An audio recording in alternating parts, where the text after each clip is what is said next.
Hi everyone, I'm Sio from Online Help Guide, and in this video I will show you how to set video timer on Snapchat.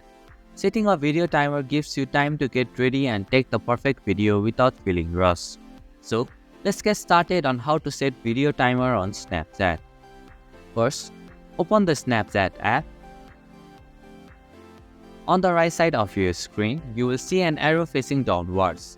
Tap on it to open more options.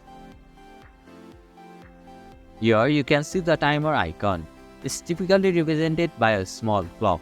Once you tap it, your photo timer for Snapchat will now be enabled. Simply tap on it to switch from photo timer to video timer.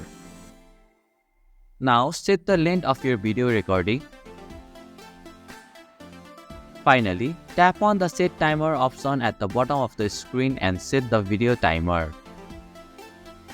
Now, when you take a snap, the video timer will count down before starting to record your video. And this is how you can set video timer on Snapchat. Thank you for watching Online Help Guide. Hope this video was helpful. If it was, then hit the like button and comment down if you have any questions or feedback.